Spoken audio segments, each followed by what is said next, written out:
Hello, Evan. How are you? I'm good. I'm here in Sardinia, taking some little break from the tour and traveling with my girlfriend and seeing the nature here. Wonderful. I've been The, I've been I've been living kind of nomadically, if you know the expression. Oh, yes, I okay. know. So tell me, how's the tour going on so far? It's very interesting because the band had more than 10 years apart from maybe 2012 for 10, 12, 13 years, and when we come back together, it's a good fortune. Everybody is in shape, everybody is healthy, everybody is hungry, you know so we just play 30 shows in USA, and it was a lot of travel, a lot of work. We were with Sepultura and Exodus, kind of like a metal tour. And this is cool for Biohazard because we are this band that we have one foot in the metal world where we grow up touring with Pantera and Slayer. And then we also come from this hardcore scene from the small clubs and CBGBs in New York. And, the hardcore kids from our own internal scene. And then we have this little bit of hip hop that is part of our culture. So we're always interested to see who's coming to see us years later. And it's very exciting because a lot of our fans stay with us from the beginning. And I'm getting messages in Instagram all day. Hey, Evan, my name is Andreas, and I am from some place in Europe, and I am following Biohazard since the early 90s, and I have a Biohazard tattoo, and I see you play in the Darmstadt in some place. Um, and I have a ticket to come to your show in Sofia, Bulgaria, and I am coming with my son this time because he is young and he loves metal or hardcore or something. So it's really exciting. And I think, the reality for a lot of musicians is to understand that when you play on tour, it's 1 hour of the day. There's 23 more hours of travel and eating and carrying things. So it's a lifestyle. You have to love it. Otherwise, you are an unhappy person. And me, I live nomadically. So the other guys in the band all live in the USA, one in California, one in New Jersey, one in Florida, and they have homes. But I am living in Sardinia right now. I've been the last 5 years mostly in Mexico, in Tulum, and in Bali, and I travel around. So for me, it's a little bit more like the tour. When I like on the first, I fly to Dusseldorf and meet the bus and the band. This is like going home for me. So Is your good. whole life is like a tour, actually. Well, I think this is a good thing for me because for other guys, maybe to go on the tour is like a disruption. Mhm. But for me, but everybody love it. For me personally, the tour is like coming home. Would you please let me take you back to the beginning in 1987? What does the younger generation need to understand about New York at that time in order to understand your music?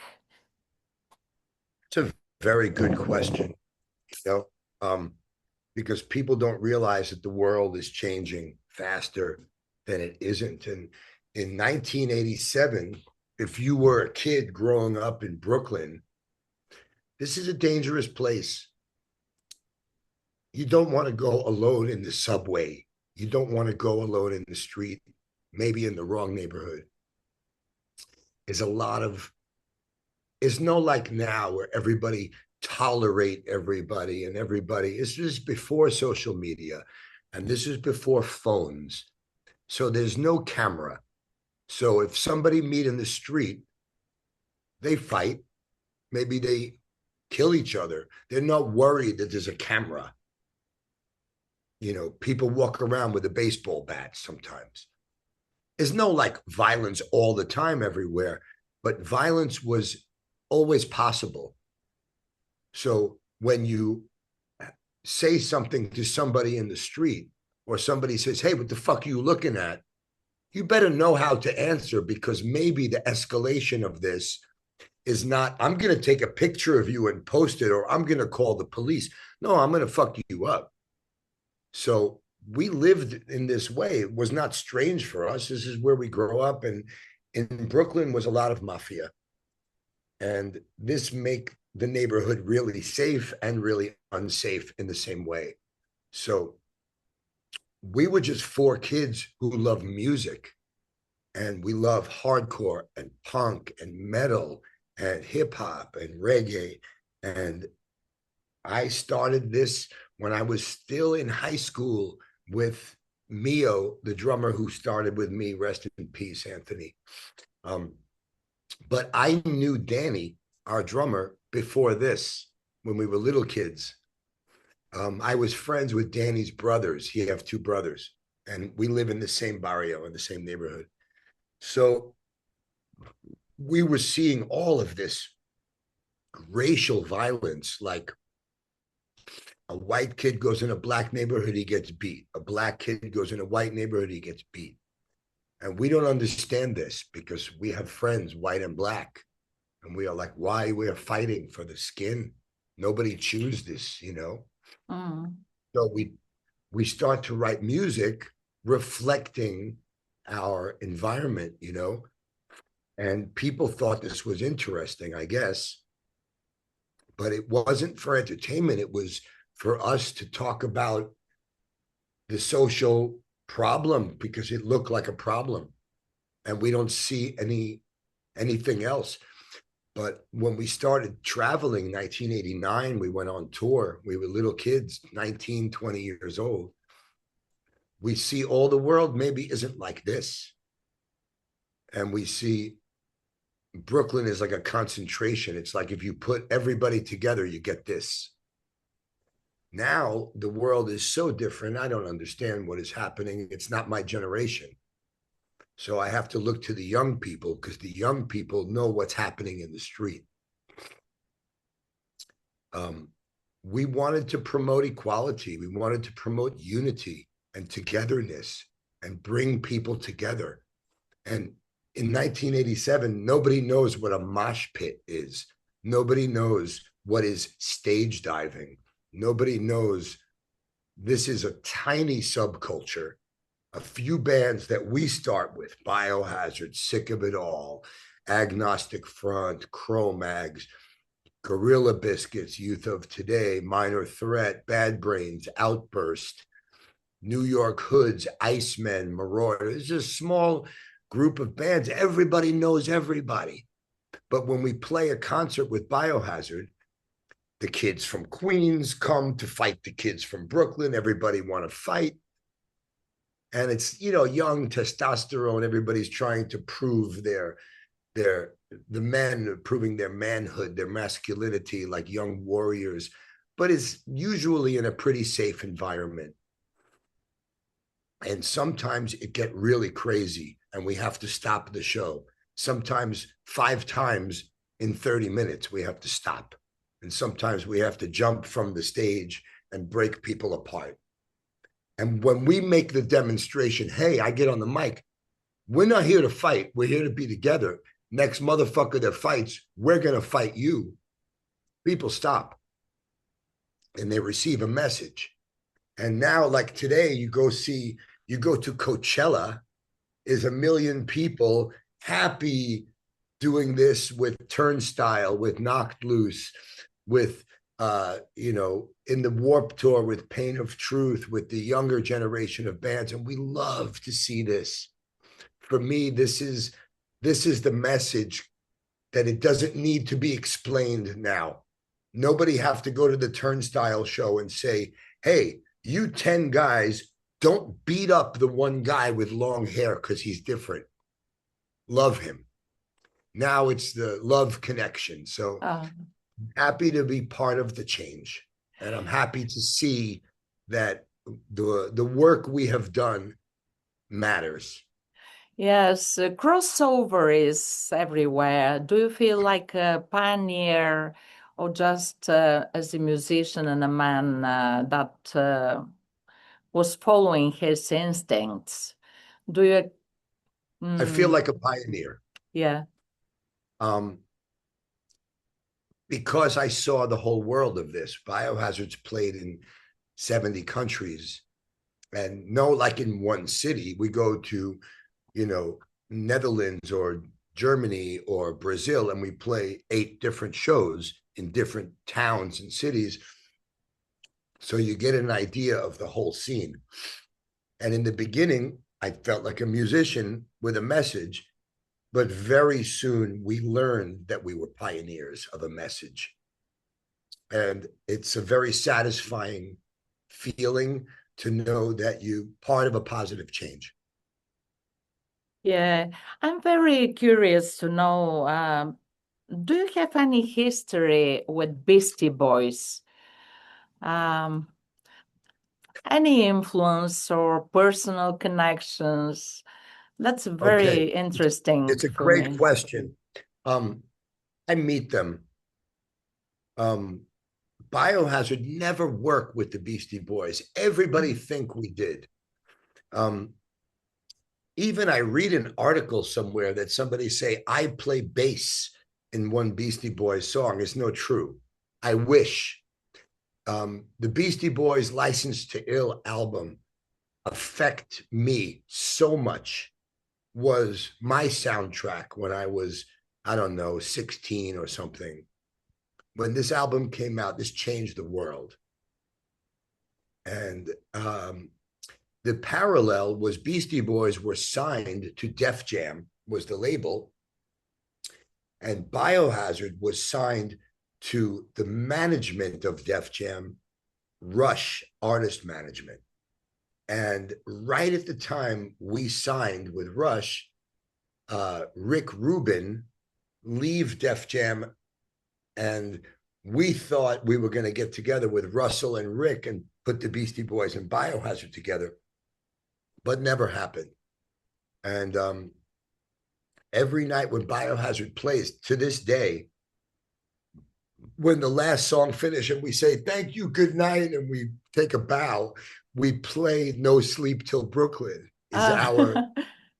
You will hear after the show in Bulgaria, No Sleep Till Brooklyn. Brooklyn.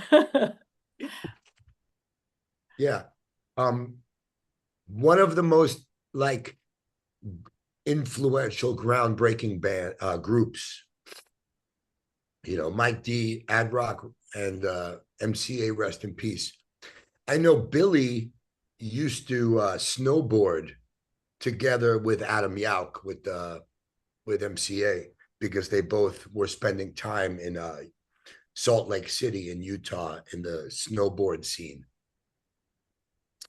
But I remain open to collaborate with the remaining Beastie Boys, with Mixmaster Mike, with the other guys. I would love to make a song. You know, maybe a No Sleep Till Brooklyn redo with a live band would be great. Brilliant idea. Talking about new projects, would you please tell me what gives you a hunger to walk on stage? Can we talk about new music from Biohazard? Can we expect something like this? Well, we have a new album right now. Yeah. It's called Divided We Fall, and it's less than 1 year. It's like maybe 8 months. And it's funny because when the album come out, it's new everywhere until we go there for the first time. So this will be our first time in Bulgaria with new album. Yes, fair enough. That's it. The new album, it's funny because before we start to write, I have a lot of music inside of me, and so does the other 3 guys. Everybody in this band could write a whole album of Biohazard songs. Everybody is prolific and talented. It's not like one guy writes everything and everybody learn. And we have a process of creating, and the way the album came together was the same way Urban Discipline come together. It was like, I write 3 songs and you write 3 songs and this guy write 4 songs and this guy write 2 songs, and I write some lyrics for your music and you write some music for my lyrics, and we put it together. But really, if you look at all of the songs and the lyrics, when we finished, I went back and read it like a poetry book to see what is the message. And once again, it's meant to inspire. Biohazard is meant to give you power when you're down. We are the soundtrack of the underdog. If you're a person who feels alone in the world, you feel the world is against you, and this is a very typical mindset nowadays, Biohazard is some gasoline for you, you know. And on a personal note, I'm working on a new music project that's really about my lifestyle, about transformation, about constant transformation. And I'm not ready to make an announcement about this, but I have something coming, you know. But it's musical project connected with music. Yes. Another completely separate musical project. Different genre or same style? A little different genre. It's to give you a little teaser. When I don't know what to call it exactly. I mean, nobody knew what to call Biohazard. We thought we were a hardcore band, but all the hardcore bands said, "Nah, man, you guys are metal." And all the metal bands say, "Nah, you guys are hardcore." And then everybody say, and for some reason, you guys are like rapping, and we don't even know what to say, but we like it. My new project is kind of, it have an electronic element, but it's still really hard. So it's kind of like a trap metal, if you wish, with a hardcore attitude. I will release something in 27. Any collaborations with known musicians? On my solo project, I have nothing to announce, but I am looking for collaborations for sure. You can expect a lot of collaborations with my new project. But right now, we are really focused in Biohazard, and you know, we come to play on tour now, and it's exciting because the fans of 30 years, they want to hear the classics, Tales from the Hard Side, Punishment, and Hold My Own, and Urban Discipline, and all of the tracks that people grow up with. And then we bring some of the new songs that fit right in, because if you think of the album Divided We Fall, this is the other side of it is United We Stand. Yes. So when we come to a festival and is 50,000 people and everybody is jumping together, I cry, because we are united. It's a moment, you know, in a world so crazy with everything is happening in the world. We need moments to hold on to remember who we are and why we do what we do. Everybody go to a concert for a different reason, you know. Some people come just to enjoy. Some people come because they want the social aspect, but some people come to receive a message, to become inspired.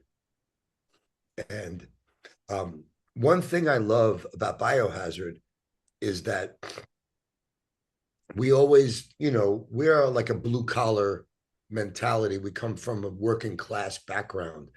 So we are very approachable. Always we talking with the fans in person, in the show, in social media.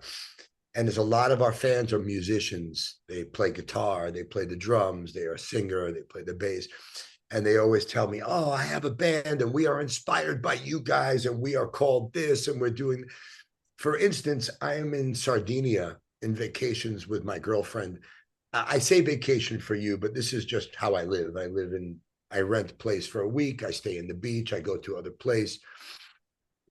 And I will go this week to collaborate with a Sardinian doom metal band. What's the name of the band? I don't know. I can't say it very good. Okay, it's called Krabios. Would you please tell something about a Bulgarian concert, what to expect, and something for your fans here? Well, you know, Biohazard, we love to play in the more, you know, it's no fun to, when we play in Los Angeles or in some place like this where everybody is in a band and everybody think they are somebody important. It's cool, but when we come to Bulgaria or we come to Estonia or we come to you know, Graz in Croatia, where the people are really hungry for the message and the music, it's a deeper connection. You know, always the first connection happened for us in the third world, you know, in Brazil, in Argentina, in Bulgaria. And, you know, the people, they care so much. I feel like we push even more hard when we come to play in a place like Bulgaria. And we have great history there in Sofia. I remember the first time we played there was police in front of the stage, and they're wearing kind of a uniform with a hat like a comunista. And I remember the kids were very afraid of the stage diving. This is in the early 90s. And I remember I take the hat of the police and I put it on the stage, and he turned around angry, like, who take my hat? And he see me and he smile, because it was funny, because I smile with him, with my bass, with the hat. And I remember in this moment, it was like everything became okay with the crowd, with the police, with the band. And we had our first great show in Sofia. So hopefully I don't have to talk with the police. We can just be together with the fans. But we're going to play the classics. We're going to play some new songs, maybe some surprise. And also, I will be DJing the after party in Sofia, because I started DJing a few years ago, just playing my favorite stuff, metal, hardcore, just what I like. And a lot of people are really getting into it. Yes, So I heard the news. That's a very good project. Yeah. Thank you so much for your time and for this so interesting and enriching conversation for me. Thank you. I appreciate so much. Bye. See you in Bulgaria. Thank you so Okay, much. ciao.